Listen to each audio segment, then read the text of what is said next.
Usain Bolt among 40 persons who have been defrauded in Jamaica. This is Undiluted News, Mikey Bones reporting. Usain Bolt and other investors were defrauded of almost $1 billion in a major fraud at the St. Andrew-based investment firm Stocks and Securities Limited, according to investigators from the Financial Investigations Division and the Fraud Squad who have been called in to look into the case. The business claimed that after learning that some of its clients' accounts have been fraudulently used, it called the police. The probe is centered on a former female manager. At least $830 million were reportedly defrauded from about 40 investors at the firm.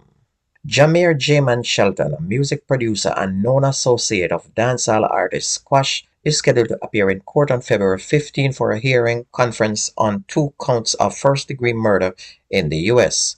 The hearing will begin at 8:30 a.m. in the Circuit Court of Florida's 17th Judicial Court for Broward County. Shelton is being held without bond in connection with the double homicide.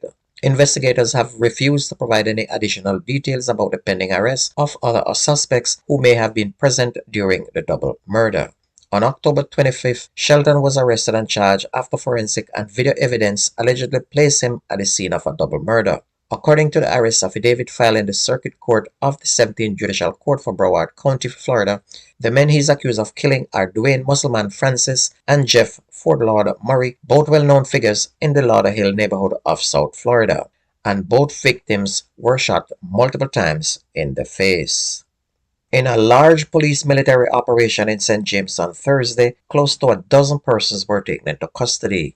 A submachine gun, a Glock handgun, and 40 rounds of ammunition were reportedly found during the operation, which was carried out in numerous communities within the parish, according to the police high command.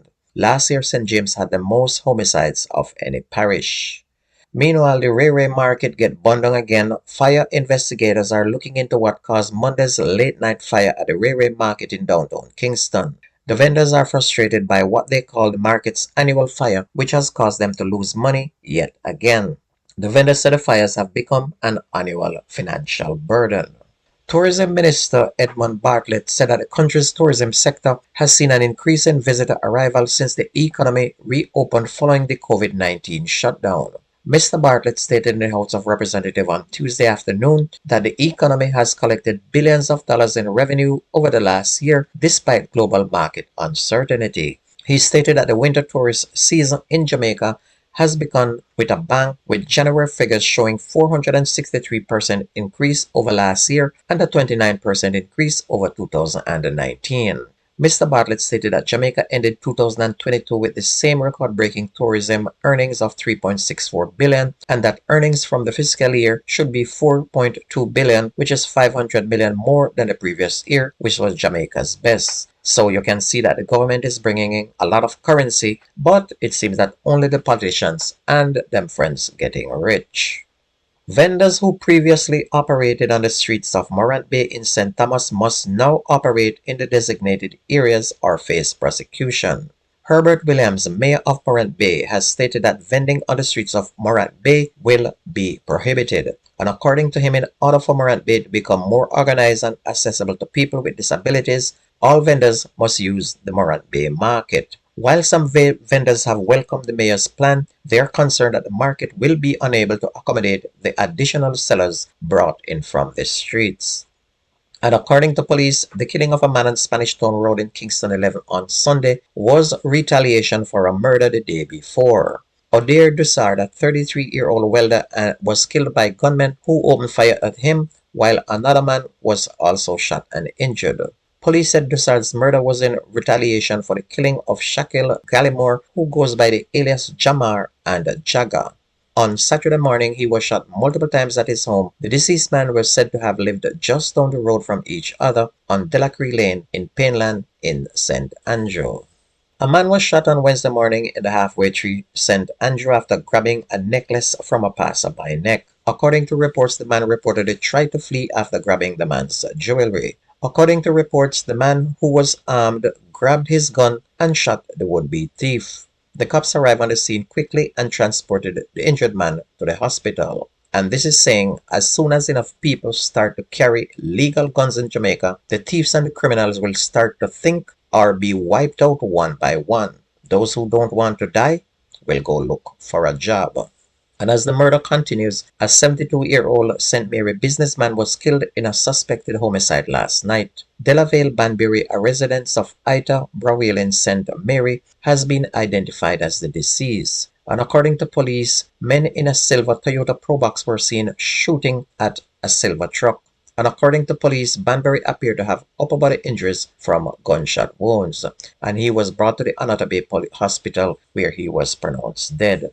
Meanwhile, over here in the United States, showing how they deal with murderers, almost 20 years after being found guilty of killing an elderly couple, an American man was executed yesterday in the sight of a priest who Oklahoma prison officials had originally sought to exclude. At McAllister Penitentiary in Oklahoma, a state in the center of the U.S., Scott Izemba, 62, received a fatal injection. Genta Drummond, the Attorney General of Oklahoma, who was present during the execution, declared that justice is served. On October 18 of 2003, Izemba was convicted of killing A.J. Cantrell and Patsy May Cantrell, both of whom were in their 70s. Izemba shot Miss Cantrell and repeatedly bashed Mr. Cantrell in the head with a same shotgun after holding the Cantrells hostage for hours, according to a statement from police. Izemba then prepared food, drank some alcohol, and sat in the house just like he did nothing. Well, the U.S. is saying, an eye for an eye, you reap what you sow. On to sports. On February 16, Jamaica Reggae Girls will play Spain, one of the finest women's team in the world of football, to open the Cup of Nations competition in Australia. The Czech Republic and host Australia are the next two formidable opponents that they will face. On Thursday, February 16, the six-match competition will begin at Central Coast Stadium in Gosford, with Spain taking on Jamaica, followed by Australia playing Czech Republic. Meanwhile, on Wednesday, Jamaica Sunshine Girls were defeated 62-73 by England's Vitality Roses in the first match of their three-match series at the Manchester Arena. The Roses were able to claw their way back into the game and subsequently stamp their class with a merciless final quarter performance after the Jamaicans lost their composure throughout the first quarter after enjoying a comfortable 10-point lead. And over in St. James, football Reggae Youths will face Heights FC this evening as they try to make the semi-final in the St. James Major League. Reggae Youths, who led the points table almost from the first day, fell to second place last week after losing their last two games when they only need a point to qualify for the semi-final. And all they need to do today is win. Flankers FC are sitting on top of the standing on 23 points and have already secured their place in the semi-final, while Granville United is in third place on goal difference over Cambridge, both on 19 points from 10 games, with Lilliput Rovers on 16 points, also from 10 games. And don't forget that for a report of this news broadcast, you can go to YouTube, type in Jamaican Undiluted News, and please subscribe to the channel to keep it going. That's going to be news and sports on your favorite radio station. My name is Mikey Bones. I gone.